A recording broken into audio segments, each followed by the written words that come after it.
Bom, então aqui está meu projeto de Natal, essa lareira artificial feita totalmente com material reciclado. Para mim foi um desafio muito grande e eu fiquei muito satisfeito com o resultado. E vou mostrar para vocês agora todos os detalhes. O primeiro detalhe que eu tomei cuidado foi que ela ficasse com tamanho real. E para isso eu utilizei um tijolo de verdade para tirar todas as medidas possíveis, né, do diâmetro de um tijolo. Pode ver que ele tá o tamanho certinho, ó, da madeira. Então segue um padrão realmente no tamanho dos blocos. Também outro detalhe foi que a emenda, né, vocês podem ver aqui pelo branco da parede, ela está realmente funda. E aqui também, ó, como vocês viram na gravação, tá, eu tomei a precaução de fazer todos esses detalhes da emenda.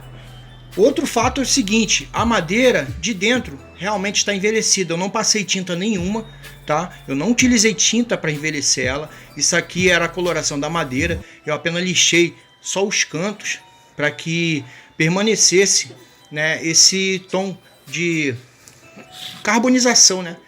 Bom, aqui também, ó, esse que seria o bloco do meio, né, o bloco central, ele tá bem no meio da lareira. Pode ver aqui, ó, deixa eu botar aqui a câmera no lugar certinho. Tem aqui a marcação divisa do tijolo com esse bloco, né, e essa divisa aqui, ó, as duas peças aqui estão idênticas. Todos os detalhes até aqui, a única pecinha aqui, o tijolo pela metade.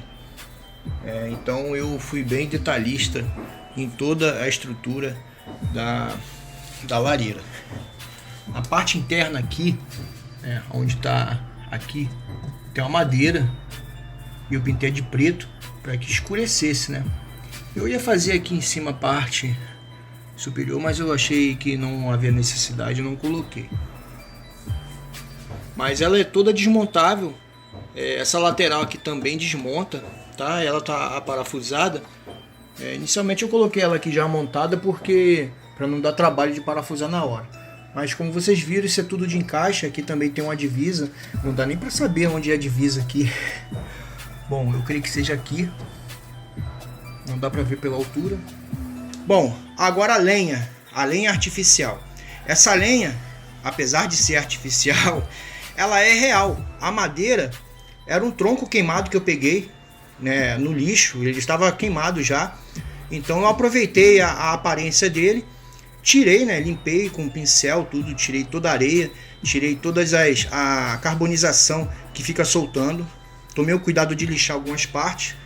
Depois coloquei o LED embutido e envernizei, né, para segurar essa coloração da carbonização definitivamente.